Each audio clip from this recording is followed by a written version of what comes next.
Shit, I forgot what I said at the start.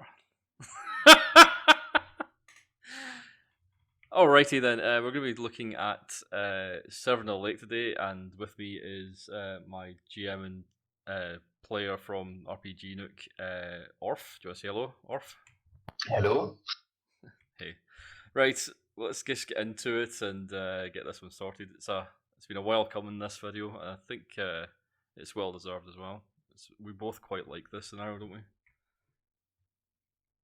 Yeah, I especially like this one. It's a very contained scenario that, gives ample opportunity for roleplay and batting.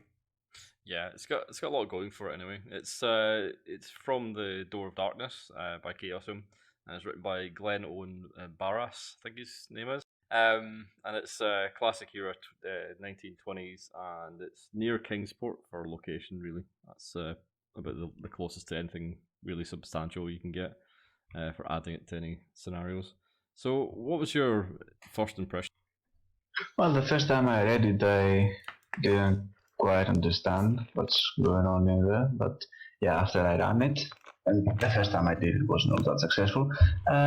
It's got a lot of potential. The thing I like most is that you can move it wherever you like, and you can transform it in any way you like. It is constrained, if you will, but it is also very flexible in what you want to do. You can move handouts very freely. You can move locations inside of itself very freely. Yeah, it's got a lot of potential for being flexible. For the tone of it, I think it is pretty creepy. It's got that Bates Motel sort of trope to it with the old brothers. Well, not technically brothers, but they perceive themselves as brothers and show themselves as brothers. And there's a lot you can do there with this sort of role playing for the NPCs of them, and it's got that sort of nice oddity about it.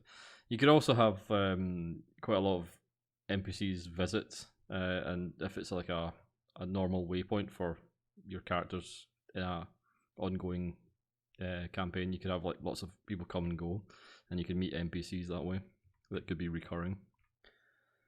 So, yeah, definitely. It's got a lot of potential for that. What did you think of the layout and access of the actual scenario itself? Did you think that it was well laid out, considering what you said about Darkness Under the Hill and Genius Loci? Do you find this one was a bit better?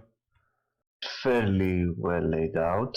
I mean, I think it always comes down to personal preference, depending on what, it's GM or keeper. Well, how he wants things to be presented to him. But yeah, it's very well laid out, I'd say. Yeah, I think it's the best of the bunch of the five of them. It gives you a sequence of events, which is interesting, in the actual like handouts. Oh, well, the layout. It tells you what things should be going to happen when the players are in the actual scenario itself. So it gives a nice little flow of events throughout the game. There's one bit which is not in there that probably should be in there. It's when the boy accuses the owners of his friend going missing. But apart from that, or it was his girlfriend, wasn't it? I think it's his boyfriend, his to be precise. Yeah. Okay. Yeah. So I think that's the only part that was kind of out of place for me. That and there's no player maps. There's spoilers on the maps again. Yeah, that's pretty. That's a recurring thing, I'd say. Yeah, it's just a flaw of the book in general, I think. But I think the flow was good, and I think it gives you a more substantial like meat of the scenario before like you get into the crux of what's going on there. It's laid out in a bit of a better way for me. So the setup and the introduction, do you think there's good believable hooks, and is it compelling? It depends on the group of investigators you have, but in general, it is presented as a very normal way a rich person wants to hire you to search for his son, essentially. You could alter it in many ways to involve them. You could have or James Fraser, who is the person missing. You could have him be a friend of investigators and just have them, know that he's missing for quite some time and just follow up to that. But in general, I'd say its hook is, I guess, medium strong. It doesn't have any personal involvement, involvement with all the players or any of their characters. That's interesting. So I thought the hooks were pretty vague and weak. I don't think there's a lot of reason to go looking for them there. They don't even know about this location really. It's just like that it happens to be in the area where he was last seen. So I think it's a bit of a weak one. I think what you did with the second group when you ran it was better way of doing it. The breakdown, the vehicle breakdown. Yeah, I mean you have to enforce a reason, let's say, for them to stay in a way, because it is fairly obvious to the player at least what's going on, and it is a bit. You have to cloak it, mask it in a way. Yeah, it's a blunt scenario. Yeah. So you did it with a car crash with a zombie or something like that, didn't you? I missed the start of it. Yeah, I had one of the failed experiments that the Brofis were trying to make. I had him kind of wander off from the shore of the lake, so it was in the middle of the road a bit before reaching the lake and the motel, and I crashed the car essentially. It would either crash on it, and they would see it and had to. Well, it would be interesting for the players, I guess, and they would follow it at least or do something with it. So there would be a bit of a hook there. And if that didn't happen, I would just crash the car into a tree. They would have to stay at the motel because it was also raining. Yeah, it's the only place in town to go, I suppose. It's a pretty good one, and I think it could be used as another one that you kind of like have to go here on the way to another scenario, and like the Winchester, for example, I think the one I was talking about earlier. It's the one with no Cthulhu mythos at all in it. If you played that and then on the way back or the way to it, you had this one as a sort of this is the mythos that you're looking for. It could be an interesting one, but yeah, a bit of bait and switch is probably the best way to play this. If you have an ongoing group that wants to go somewhere, you couldn't. You don't even have to introduce James Fraser or his father to go searching for him. The investigators would just spend the night there and everything could unfold in a very natural way, kinda, I think. Yeah. The only one of the ones I thought would be appropriate was he was a student and he could have maybe had a group of friends and wanted to go to the lake for a fishing trip, for example, and he was the only one not to come back. That could have been a way to do it. And the best one I thought of was that he elopes with his girlfriend. Because there is a mention of his girlfriend, who he's going to meet up with. Someone called Emily, and if he had say he had an argument with his father, ran off, eloped with his girlfriend, and this was where he was meant to be staying, that could have been a better hook. And the sort of clincher was finding the car or the license plate. Yeah, that would work. But other than that, I think it's a very sort of plug and play sort of location that benefits from a lot of different GM sort of input onto it. What did you feel about the pacing of the sort of key events, like the reveals and the brothers, what they did, that sort of thing? Well, I believe that this kind of ties in with what's his name, the one of the guests that is staying over in the motel, that the one that has a boyfriend. I can't remember his name. I can't remember either. He's probably the most active NPC that's in the rooms. Definitely. If you befriend him, you do learn quite a lot. Well, yeah, he's supposed to, well, at some point at least, give you a key to the warehouse, to the back room. Oh, he actually has a key there. I didn't realize that. I hadn't read it. Yeah, it is written in the scenario as a kind of alternative event, let's say, if the investigators don't have a way to, they haven't found anything, they haven't put any pieces together, she can just show up and say that he pickpocketed the key. Right. Yeah. Okay. Yeah. I think I do maybe remember now. Yeah, that's an interesting one. It's a bit more on the nose again. The initial investigation in Act One. There's a lot of problem. This is what I think is the absolute weakest part of it is the handouts and the initial investigation because it ends up being if they find a couple of them, they can just leave, go to the authorities, and say, "Yeah, these guys kill people," and that's it. Send the story, and it's a bit of a sort of damp squid at the end of it. Yeah, and that's why you have to strand them there or kind of contain them there in a way. Yeah, you have to come up with some good reason that they can't leave, or they have to stay. So I think the rooms and the other guests could play a big hand in that. You could have one of them sabotage the players' cars out of spite because they're too loud at night, things like that. You could probably be malicious with the NPCs. If I was running it, I'd make them absolute bastards, most of them.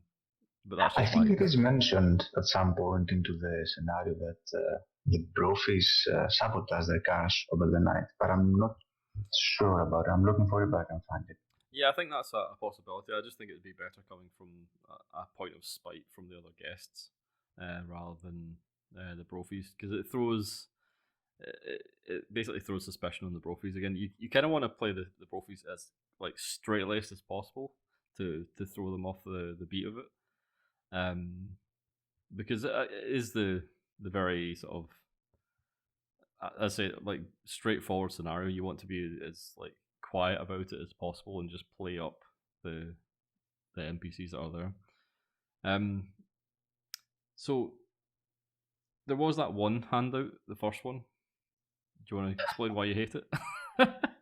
Yeah, well, it's you could call it a red herring, but I think it's not even that. I think it's kind of pointless in a way because it really doesn't give anything. At least that's how I feel about it from the keeper's point. I've never played this scenario, so I don't know if from the players' players, yeah, seeing the handout and having a mention of the lake, kind of.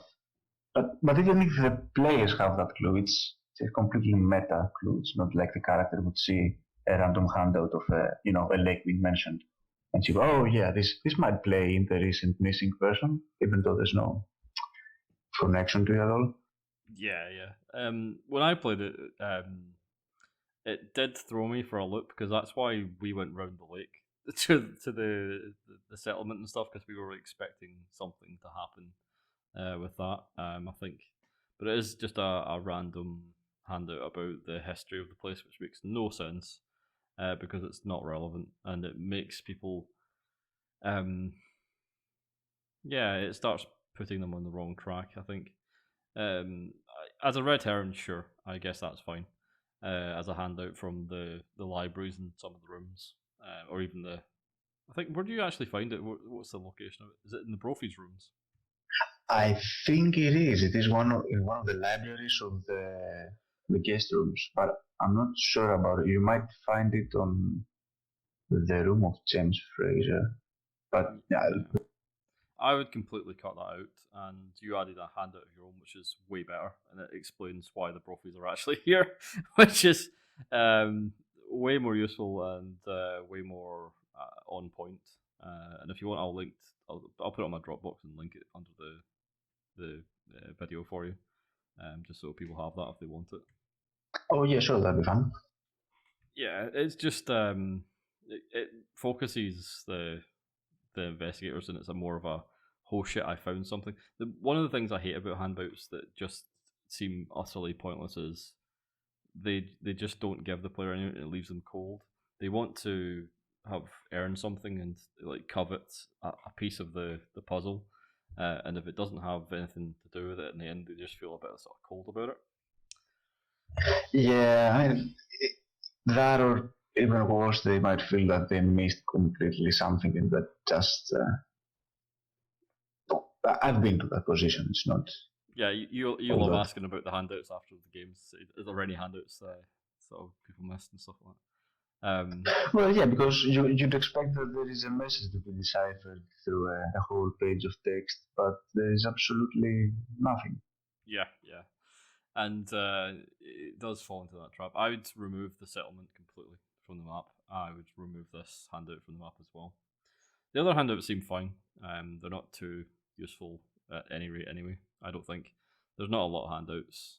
It's more sort of given information that are the key clues, like the trapdoors, the license plates, the sort of tracks. I mean, you could even find the Brophy like brother on the side of the road actually collecting license plates or something like that, or trying to find license plates.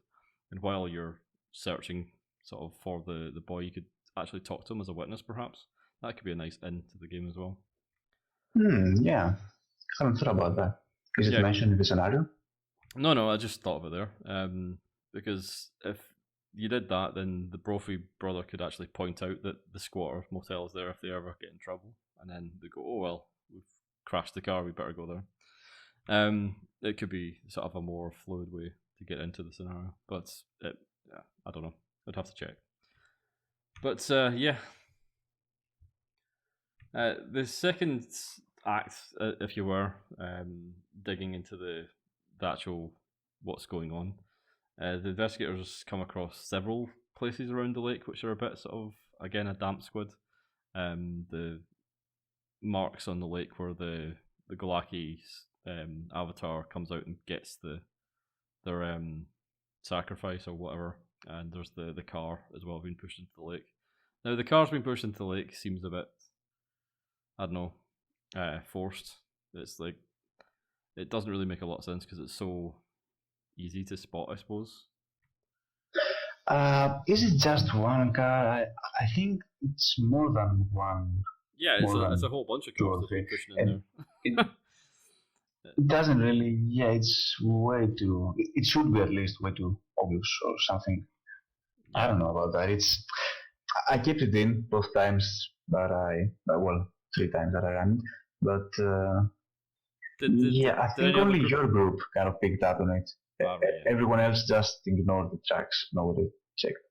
Yeah, I think that was because you gave us the map and we saw the tracks on the map and went, "What is this then?" Yeah. Well, I had already edited the map and I had decided on keeping the tracks because it's. Right. So you actually used them. Yeah, I kind of wanted to have let's say clue on the map, something you could follow just from the map, because let's presume that the character is really out on the lake, so he would presumably notice the overwhelming kind of tracks. Yeah, I mean, I think it's the reason given for why the lake's not getting fish in it, because of all the pollution from the cars. If I'm not talking at school, I think that's the reason why. But the amount of people they've killed or taken, that lake must be filled with cars to the point where they'd have to like push them in at all different points and things. I don't know. It just didn't sit right with me having more than one pushed in. It kind of reminded me a little bit of Dawn of the Dead when you not Dawn of the Dead, Dust Till Dawn, where they have the pyramid and you look behind it and there's the whole trash pile of cars they've pushed off the back. You remember that? No, I can't recall that. No. No, it's right at the end. There's like a helicopter shot. They come up and that's actually the top of a ziggurat and kind of a deep like cavern chasm behind it, and it's just full of trash that they've just pushed all the lorries from all the dead people off the back to hide them. I'll check it out. So I mean, you could change it to be a little bit more like that. Have like a sort of cliff drop somewhere where they're just pushing them off. Or I suppose in the lake's fine. It's just me, I guess. But well, since nobody's living, there are no settlements anywhere nearby. They could be as well be left out in the woods. They don't have to be into the lake, to be honest. Yeah, there could be more about in the woods themselves. I mean, they're the walkers themselves as well. And you could have like I mean, he could have his license plates like hooked up in trees in the woods somewhere as like a little ritual site or something like that. I think it's a bit dumb having them in the main office. It's just a bit too obvious. And again, it just kind of goes, oh well, we know what's happening then. Yeah, that's true. Maybe if they had them in the inside, well, in the living quarters, that would be more kind of appropriate. Yeah. Yeah, I think so. The third act is basically all hell but breaks loose after they've found something. Actually, before we go into that, what did you don't like the workshop either? That's a bad discover for you, isn't it? I don't like it, but I can see that it can go well. It can go good, let's say, for the investigators, but it's it provides an ending that is far too much underwhelming than just having the avatar of Wyke come out of the lake. Yeah, I mean, I think it's completely underplayed as the dreams side of this, like the dream aspect of seeing the crystals in the lake. And it when we played it, that part really threw me for a loop because I didn't know anything about Glaki when I first played this. Um, I think it was Stan that had the dream in our game, and it didn't make any sense to me, and it really made me question what the hell was going on. Because it's such a surreal twist. It's the mythos is it's never quite so straight, at least as it presents itself on the face of it. I think that's a really cool aspect of it. Yeah, there could be more done with the dreams, but yeah, then again, it would, I think, dramatically increase the length of it, the span of it. Yeah. It depends how long you want to play. If it's a one shot, it's meant to be a one shot scenario, so it depends where you want to take it, I suppose. And where you took it on the last one I listened to was complete mayhem straight away. So in the act 3, it's like everything just breaks loose, and there's like shit everywhere, and you've got zombies, you've got Glaki Avatar coming out, you've got the Brophy brothers, you've got the NPCs from the other guest rooms as well to contend with. For a new GM, I think there's a lot going on in this battle. This is a mass battle, basically. Oh yeah, it's hell for a new GM. It's definitely not made for a new GM. This let's say the final encounter. Oh, so you'd actually, yeah, okay. I suppose I would as well.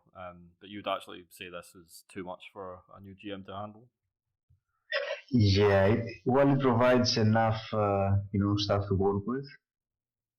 That is always welcome, even if you are old or new to this. It's too much things to juggle. I remember the first time we ran it, that it was with you, I think. Yeah. I was terrified of that. Things were happening. I couldn't keep track of them, and it was scene after scene. I was hoping that everything just makes sense at the end of it. I think it went pretty well. We all enjoyed it. I think we have. Well, this is definitely my standout for the book. I know you kind of pair it with the other one. What's the university one? The normal black. Yeah, that one. Yeah, and you like them the best, but I think this is way the standout winner of the book. And it's mainly because it goes from 0 to 60 in 2 seconds. I really like that sort of like jump in sort of drama.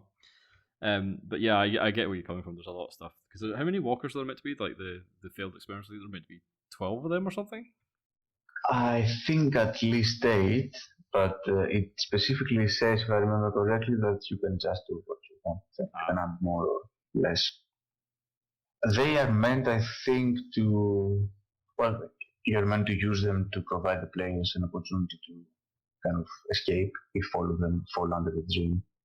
So they come and attack the Avatar and the Brophy brothers and the 3.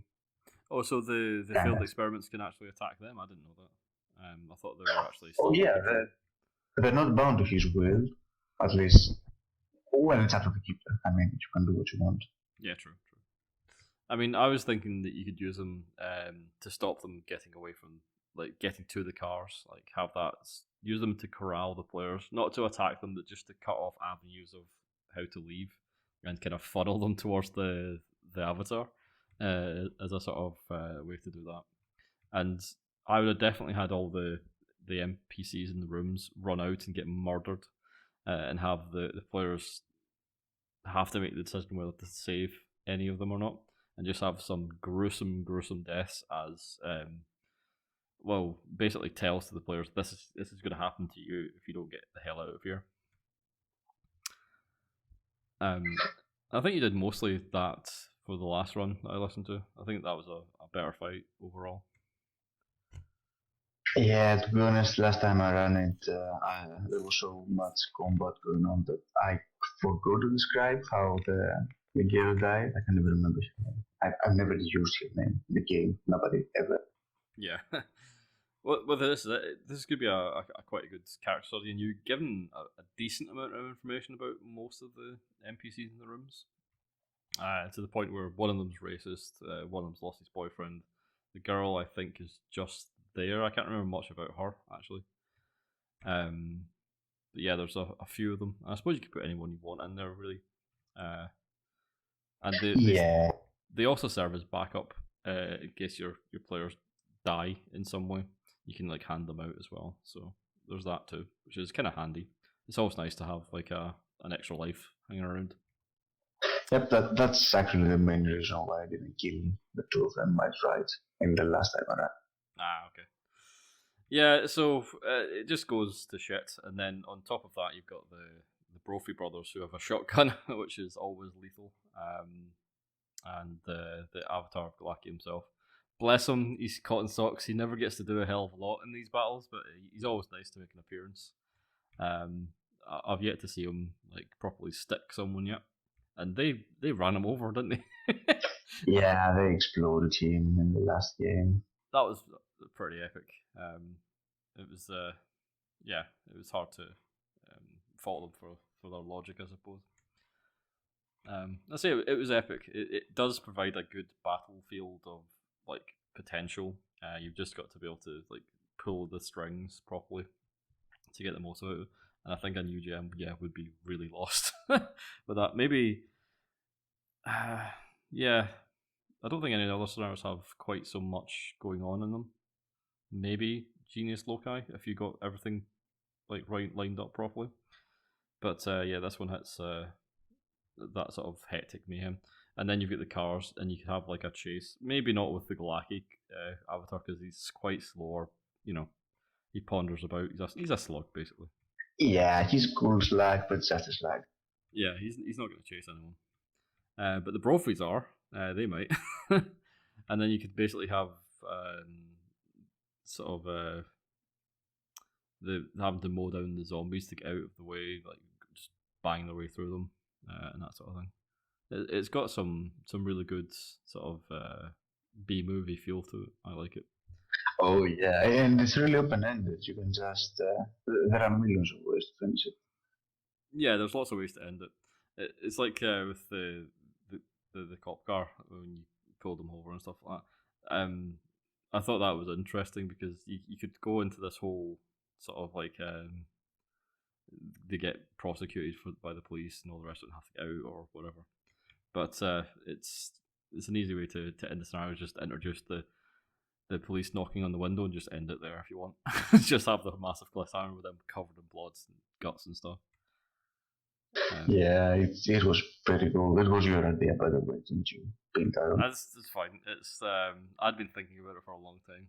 So it's like I was desperate for trying to will it into your mind. But how are you going to end it? Other than that, were you just going to have them ride off into the sunset? I think the ending it is quite opening ending, but it's probably quite a nice idea to have some ideas of how to maybe sort that out.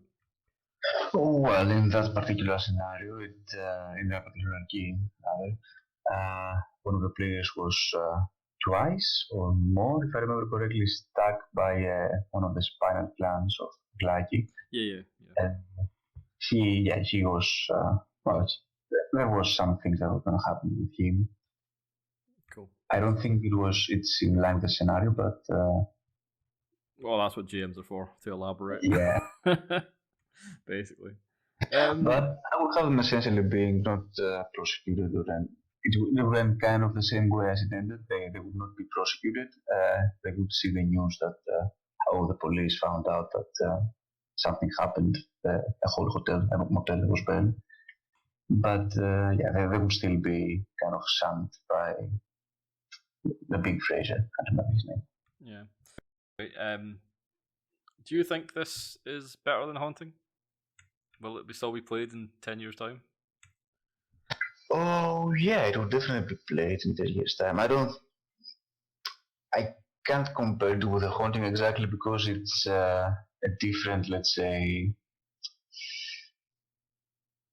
it has a different feel to it. They both kind of give you that B-movie feel, as you said, the escape and all that stuff, but it's more of a cabin in the woods.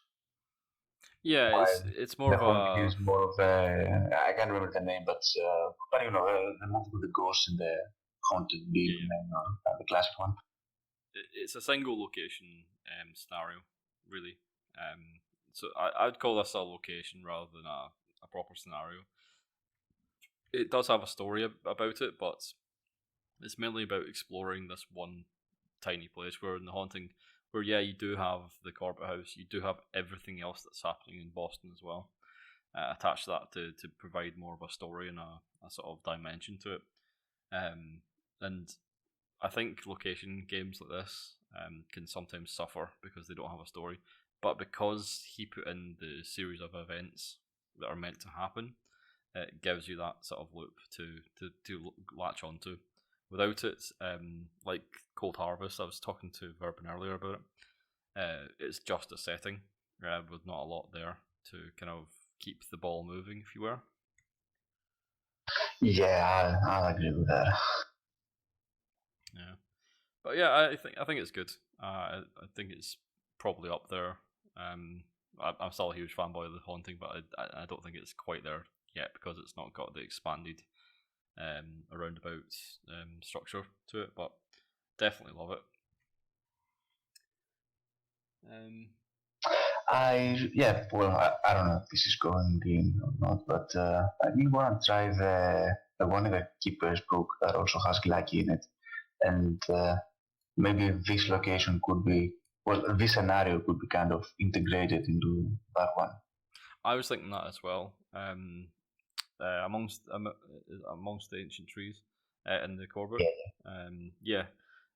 This is what made me think that Galaki might be a bit one-dimensional, because all the time I was reading that, I was going, you can't really do much other than have a lake with some zombies next to it for the Avatar. But you definitely could have this as a front to some sort of, say, adventure park or large like reservations.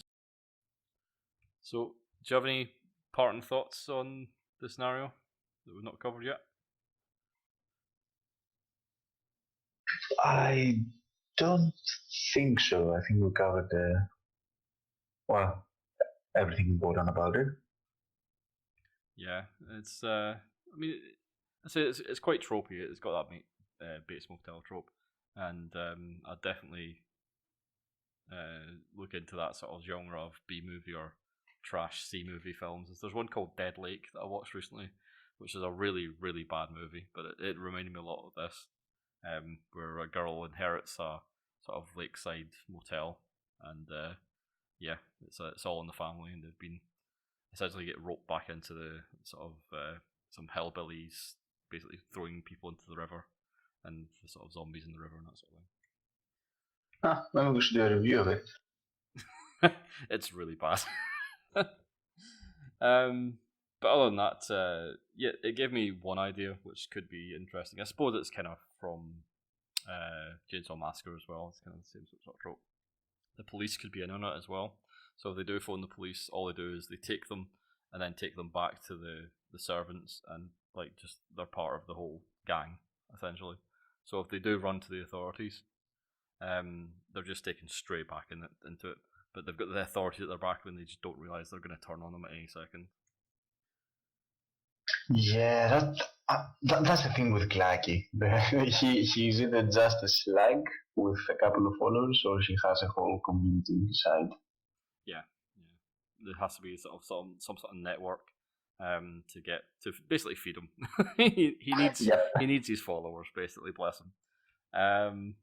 And that's where the stories really are. But so if you involve the police, the local police, that could be quite sinister if they ever try to flip it and just get the police involved. Other than that, the only thing I think I really wanted to do was fight zombies underwater. I think that was the only other thing. That was a missed opportunity. That would be almost definitely pretty lethal. Yeah, but it'd be cool. I actually considered when I ran in for you and Stan and Jessica, having one of the zombies kind of start pulling Stan down. Well, he went to swim into the lake and kind of look around, but the water was too murky for him to see anything. Yeah, if one of the zombies had grabbed him and pulled him under, there's a famous Italian grindhouse film called Zombies, or Zombie, and there's a zombie in that fights a shark underwater. I've always wanted to do something like that in one of the games. But yeah, so next time I suppose. But other than that, I think we've covered everything. Yep. So yeah, good scenario, well worth looking into, and it's a recommend from us at RPG Nook. See you guys. See you.